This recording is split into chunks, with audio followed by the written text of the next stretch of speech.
Hi, my name is Kristen Foster, and I developed the Disabilities Without Diabetes, a chronic disease prevention program. After working with special needs for about 11 years, I really did notice a need for a health promotions program throughout the community.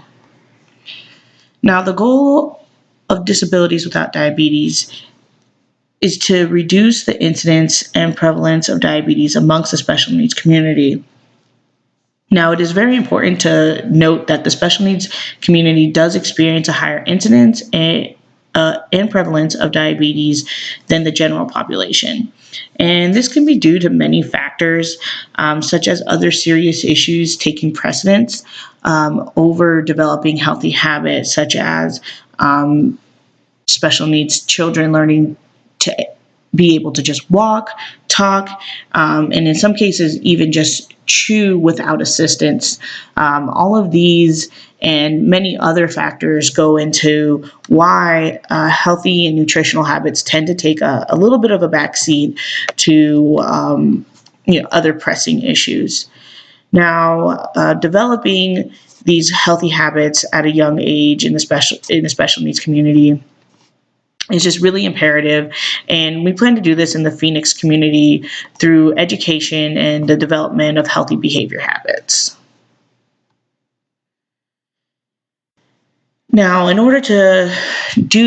educate this community, it is through this program we plan to have one-on-one services that will be primarily offered in the home, along with monthly workshops on nutrition and physical activity. By doing this, we hope to increase the special needs youth's knowledge and give them tools and skills that they can use to develop these healthy lifestyle behaviors that will, hopefully aid in reducing their risk for developing diabetes later in life. Now, this program will be available to all school-age special needs children that currently receive services through the Department of Developmental Disabilities. Now, by doing it this way, they will be able to receive these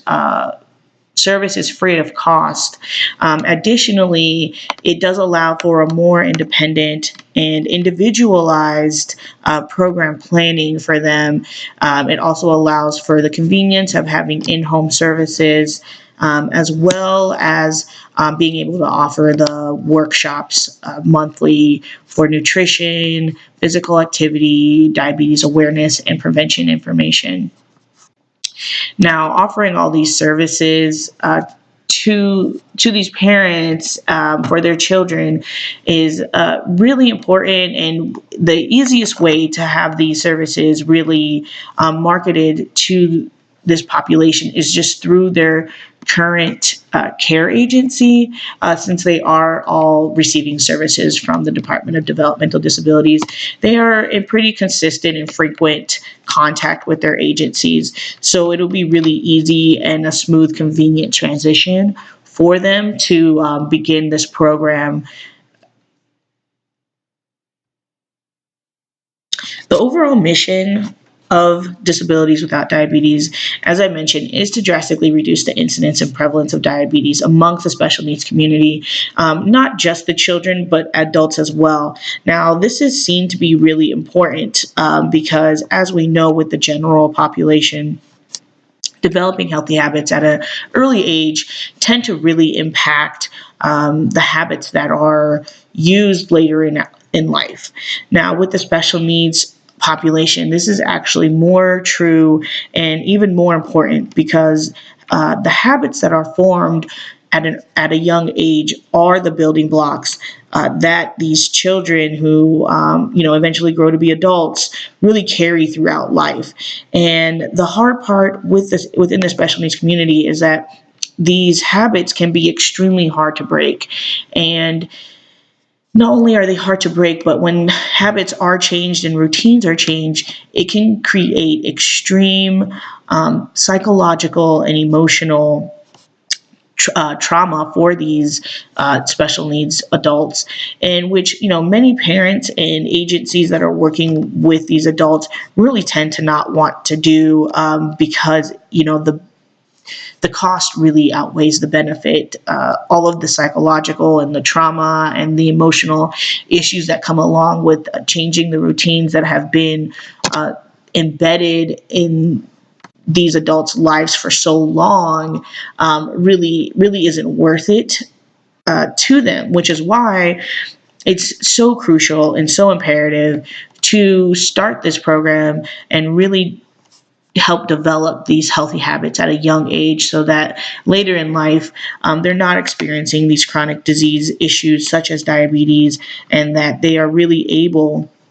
to live independent, healthy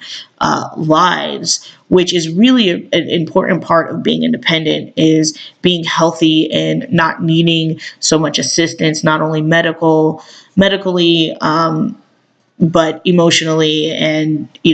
when diets and physical activity behavior habits have to be changed due to medical reason, it really takes a toll on these clients and makes it quite impossible for them to live an independent life,